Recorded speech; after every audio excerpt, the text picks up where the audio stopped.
de un estudio crítico del proyecto mestizaje, ¿no? Eso sí, el mestizaje ha sido muy analizado, muy criticado. Sin embargo, no ha sido lo mismo para el caso de la idea y el concepto de etnicidad. O sea, hay una manera en que lo étnico no se ha discutido como se ha discutido, digamos, qué es el proyecto de mestizaje, qué es el mestizaje, quiénes somos, ¿no? Esta es una tradición que viene desde antes, pero digamos que alguien que lo pone más en el centro en términos modernos sería Octavio Paz, ¿no? Que empieza a reflexionar de qué es esto de la identidad mestiza. Pero tanto el mestizaje como etnicidad son ideas claves que informan el proyecto racial en México, ¿no? O sea, las dos van juntas. Y entonces la idea, y lo que yo quiero ver es, lo que yo trato de hacer aquí o en el artículo, es ver cómo la cronología de cómo el término de etnicidad y de lo diferente se va introduciendo como parte de este proyecto de mestizaje liberal, ¿no? A partir del siglo XIX para acá. Entonces, yo le puse, los títulos ya se los cambiaría, pero bueno, es raza y etnicidad construyendo el laberinto, y lo que hice fue hacer una periodización y hablo de cómo, por ejemplo, en México, cuando está el racismo científico, en su apogeo, en México se toma más bien una perspectiva de darwinismo social y de relativismo cultural. Son las dos ideas que van a hablar, que van a marcar de cuál es la diferencia. Y un poco lo que ya tú decías, Federico, que cuando se hablaba de raza en esa época era maleable, es como, pues yo cruzo este tipo de caballo con y me va a salir otro, no es fijo, no es esa idea, ¿no? O sea, era cómo mejoramos, cómo hacemos un laboratorio ¿no? Social, y ese como viene de la idea del darwinismo social, y entonces lo cultural se vuelve obviamente importante, ¿no? O sea, de ver cuáles son las diferencias. Luego, después de la revolución, bueno, esto es todavía en principios de los años 30, luego veo otro periodo que es el de 1940-1960, que ya es donde se institucionaliza un proyecto de mestizaje que es a partir del proyecto indigenista, ¿no? O sea, que el proyecto indigenista es un espejo de lo que quiere hacer, cómo quiere el proyecto de mestizaje regular a esta otra población que es definida como diferente. Luego viene en 1970-1980, que es chistoso que tú y yo marcamos la misma época, como los 70 es un momento muy clave, que viene ya el inicio de las críticas al proyecto del mestizaje, ya sea por la crítica a la antropología mexicana, todos los libros como, ¿no? De eso que llaman eso. Sí, pero estoy pensando el de Bonfil, el libro de Baltra, de Canclini, ¿no? O sea, que se empieza a decir, este proyecto de nación no es nuestro proyecto, o sea, no está incluyendo esta diversidad.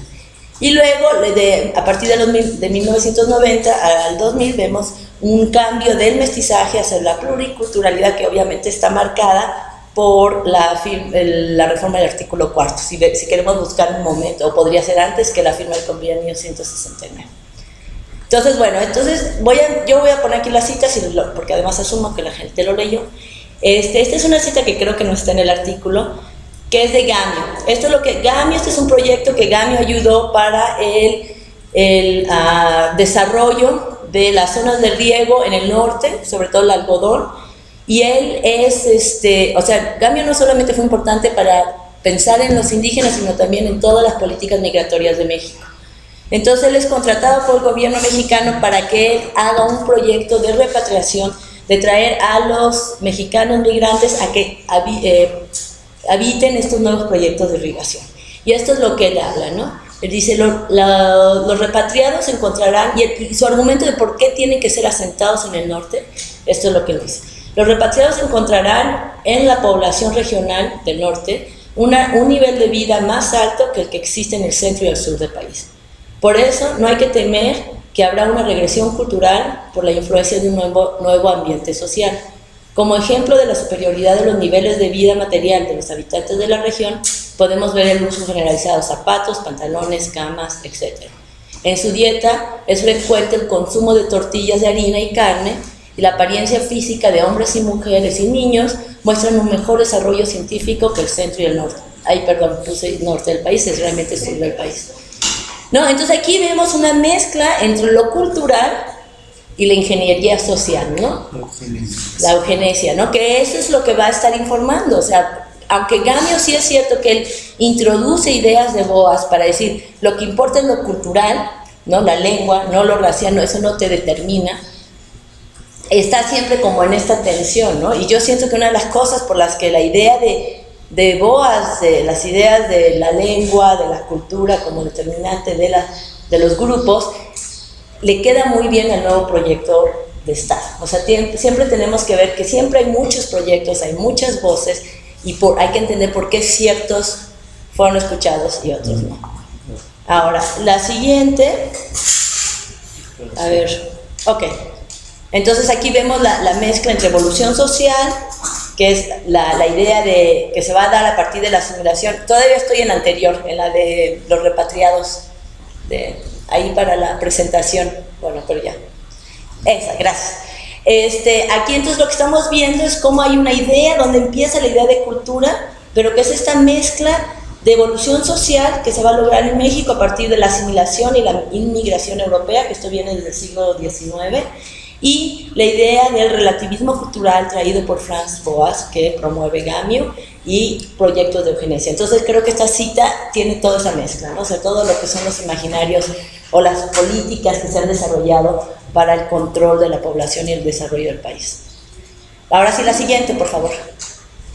La de declaración de la ONU. Entonces, ¿qué pasa en 1950, a finales de los 40, hay un nuevo giro, que es cuando lo étnico entonces entra a ser central. O sea, vemos ya un desplace de lo racial y que tiene mucho que ver, bueno, para esta declaración, por ejemplo, Juan Comas fue parte de esta comisión, o sea que además hubo una presencia de involucramiento significativo por parte de México, y esto es lo que la declaración que saca la ONU después de la Segunda Guerra Mundial y después del horror del Holocausto, de qué vamos a hacer, o sea, cómo nos posicionamos, cómo vemos el problema. Entonces, esta la declaración que dice: los grupos nacionales, religiosos, geográficos, lingüísticos o culturales no tienen por qué coincidir necesariamente con los grupos raciales, y los aspectos culturales de estos grupos no tienen ninguna relación genética demostrable con los caracteres propios de la raza. Los graves errores ocasionados por el empleo de la palabra raza en el lenguaje corriente hacen desear que se renuncie por completo a emplear este término cuando haya que aplicarlo a la especie humana y que se adopte la expresión de grupos étnicos, ¿no? Entonces aquí está sancionado, ¿no?, ya por la ONU, de no hablemos de raza, porque miren lo que pasa si hablamos de raza, y desplacémoslo por grupo étnico. Entonces ahí también hay un momento de encuentro, digamos, del proyecto nacional de mestizaje y el desplazamiento de lo étnico, ¿no? Y cómo lo vemos, o sea, ¿por qué en México también eso tiene resonancia? Es que se plantea que la integración, la asimilación es la solución contra el racismo. Entonces esto, sobre todo los académicos norteamericanos van a tener un gran papel, sobre todo por Robert Park, que él conoce el caso de Brasil. Él va a Brasil, pero su yerno, Redfield, viene a México, ¿no? Entonces entre los dos dicen, no, la solución es el mestizaje, ¿no? Entonces construye toda una idea de la excepcionalidad latinoamericana, ¿no? O sea, en Latinoamérica el mestizaje ha sido la solución porque no hay segregación, no viven en lugares diferentes, entonces esa es la solución para el problema racial de Estados Unidos, y ahí es cuando sale esta idea del melting pot, ¿no? Reconocer las diferencias, todos estamos mezclados, en el caso de Estados Unidos. Y en el caso de México, entonces, el indigenismo oficial, a partir de la creación del INI, se vuelve la solución para suavizar las aristas del racismo, ¿no? O sea, hay unos estudios muy buenos, ¿no?, de Beltrán, de Julio de la Fuente y todo, donde sí narran la violencia que hay en estos lugares de regiones de refugio, de situaciones interculturales, y la reconocen y dicen, aquí las relaciones interculturales están cruzadas por poder, por dominación, ¿no? Pero lo que ellos ofrecen como solución es que todos se vuelvan mestizos. O sea, la idea es entrar a estas regiones y tanto el ladino como el indígena se vuelvan mestizos, ¿no? Esa es la solución que ofrecen los antropólogos. Entonces, claro, de ahí de plano desplazamos toda posibilidad de hablar de racismo, de relaciones raciales, y hablamos de lo étnico. O sea, el problema es que no te has mestizado y eso se debe a tu cultura. La siguiente, por favor. La siguiente presentación. Raza versus cultura. Entonces aquí hay una cita que esto lo escribe ya Luis de Beltrán en 1960, o sea, ya es mucho después de todo el trabajo que hizo él cuando estaba hablando de regiones de refugio y todo, en un pequeño artículo donde creo que queda muy claro cómo él está tratando de hacer una diferencia de qué es raza y qué es étnico, ¿no? Y qué es cultura. Entonces creo que esto lo expresa, ¿no? Entonces él dice, los negros, escribe Beltrán, no encontraron mayores obstáculos para integrarse a la sociedad nacional tan pronto como se establecieron bases legales. O sea, él sí reconoce que hay un racismo, ¿no? Sí, que sí hay una expulsión hacia los negros. Sin embargo, señala, el indio, para el cual existe igualdad legal, hoy está aún segregado, formando una multiplicidad de minorías étnicas y culturas plurales, ¿no? Entonces aquí creo que es un momento clave donde está diciendo que no es un problema de racismo en términos legales, de que los negros como esclavos, una vez que dejan de ser esclavos, se pueden integrar al proyecto nacional. En cambio, los indígenas, a pesar de que también se les saca de las repúblicas de indios, se vuelven ciudadanos, siguen siendo segregados. ¿Y a qué se debe? Es porque son étnicos, minorías étnicas y tienen culturas diferentes, ¿no? Entonces ahí queda muy claro donde el ojo, ¿no?, se pone, cae sobre lo étnico y lo cultural. La siguiente, por favor. Bueno, nomás regresando a la pasada, que lo que está finalmente aquí en el proyecto de asimilación, o sea, si estamos viendo que esto es la idea es que la asimilación va a resolverlo, los negros lo lograron porque se asimilaron, mientras que el problema es que los indígenas siguen sin asimilarse, ¿no? Entonces, seguimos viendo este problema de la contención, el conflicto es qué tan diferente, qué tan similar es, o sea, qué tanto te has asimilado. La siguiente es raza versus cultura. Ok, ya entonces nos movemos a la siguiente. Declaración. Desigualdad versus diferencia. Entonces aquí de vuelta vuelvo a citar a Jung, que dice, el problema aquí, cuando estamos pensando con este eje, ¿no?, de qué tanto tiempo cuánto te está llevando a asimilarte, es que finalmente empezamos a sobrelapar desigualdad con diferencia, ¿no? Entonces él dice, desigualdad, sin embargo, no es antónimo de similar, perdón el error, o sinónimo de diferencia. Es el mismo caso para dominación. La desigualdad y la dominación sí produce y puede presuponer diferencias, pero examinar la desigualdad y la dominación como diferencia corre el riesgo de una mala caracterización o aún peor, de civilización, ¿no? Entonces esto yo creo que es como ya las consecuencias políticas de pensar que lo étnico y es como el problema, ¿no?, de cuánto va a terminar de asimilarse, no se ha asimilado, cómo es su cultura, qué le ayuda, qué tanta cultura le queda, o sea, toda esa preocupación que yo le llamo alrededor de la diferencia, entonces desplaza una discusión de fondo que es el problema de la desigualdad. La siguiente, por favor.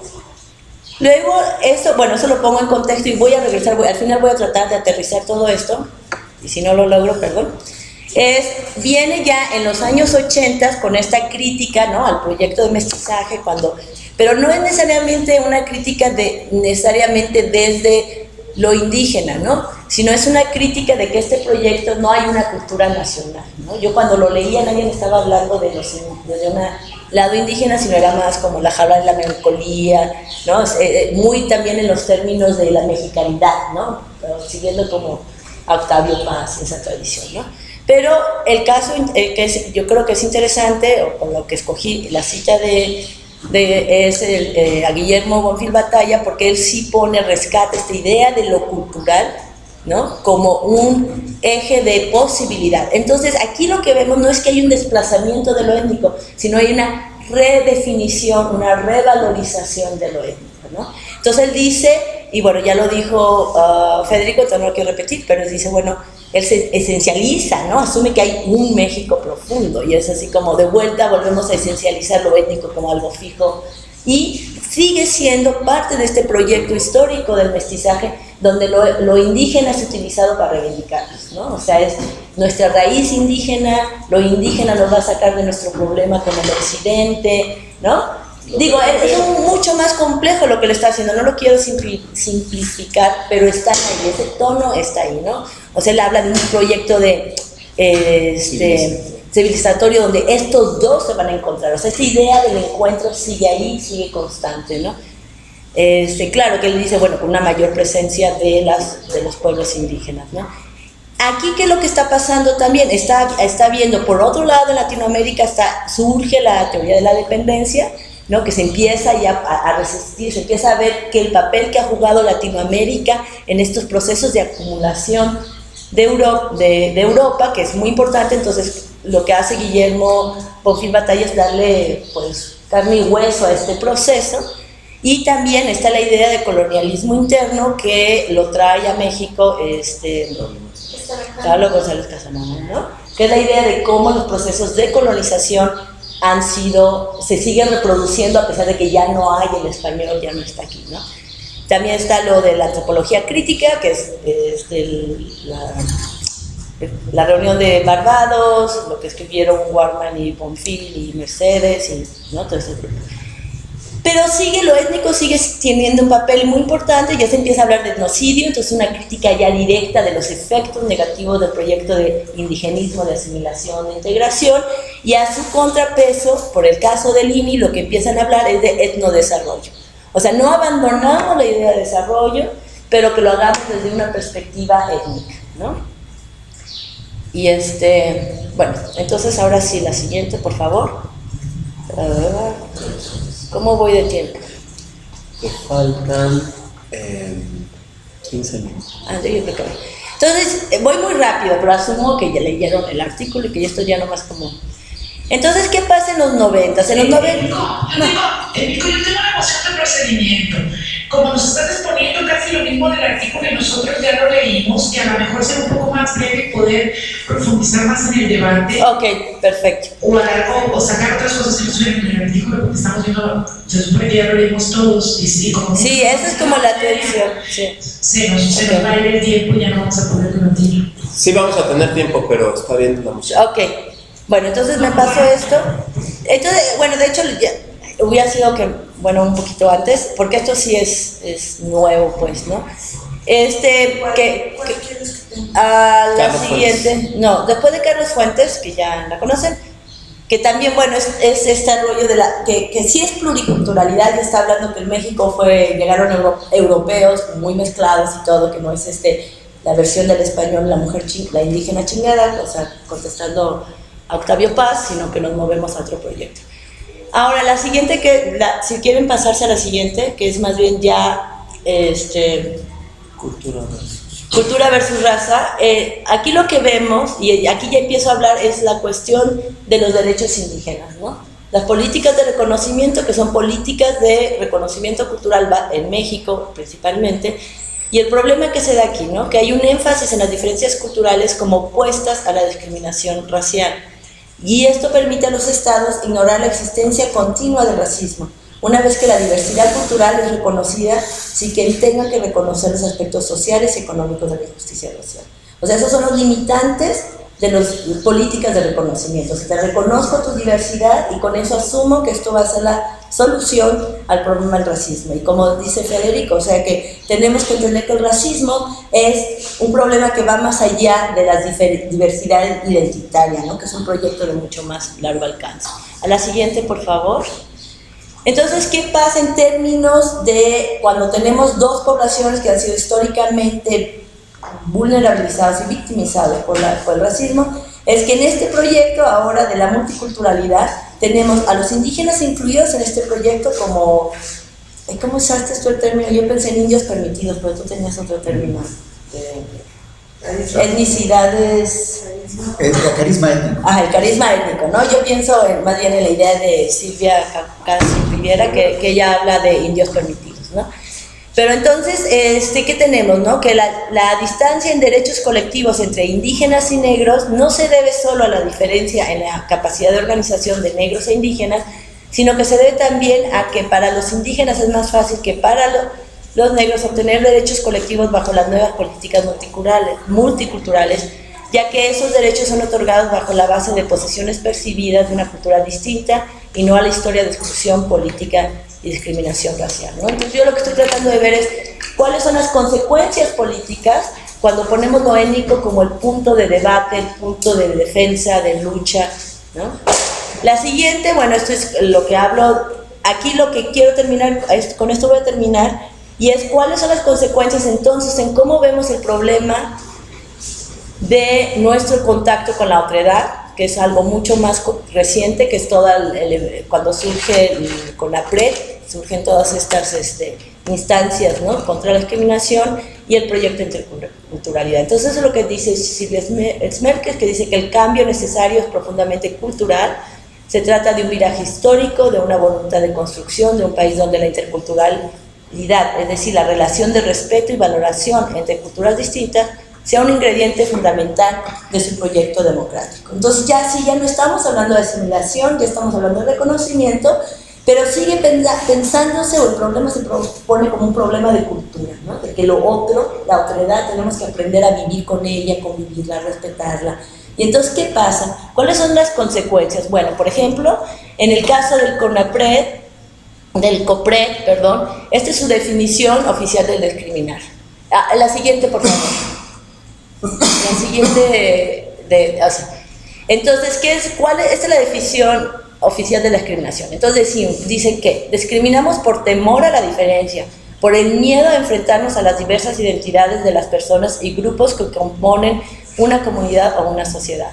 Excluimos porque a menudo sentimos que estas diferencias amenazan nuestra propia identidad, sin comprender que esta diversidad es la que nos lleva al enriquecimiento mutuo. Discriminamos por el miedo que nos provoca lo desconocido, lo otro, lo diferente a nuestras costumbres, tradiciones, ideología, forma de pensar y de sentir. Discriminamos por los prejuicios, los estereotipos y los estigmas que hemos aprendido y reproducido a lo largo de la vida por costumbre, por tradición, por herencia familiar. Entonces aquí obviamente esto es súper problemático porque no hay ninguna responsabilidad de nadie, o sea, es individual, ¿no? O sea, pues no, ya no le tengas miedo. Ay, ya ahora algo pasando de la energía, apareció una señal ahí de... Un rayo, cayó un rayo. Ya no me acuerdo si esto lo puse en el artículo, ¿sí? ¿No? Sí. ¿Qué número es?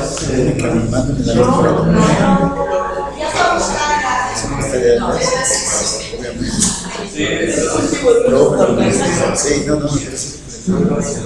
Maestros. Le mando las cosas que me pides.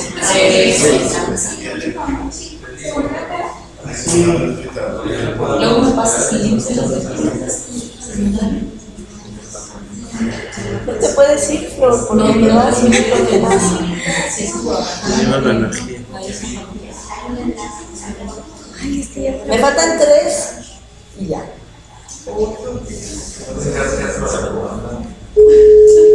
Sí, digo, como es decir,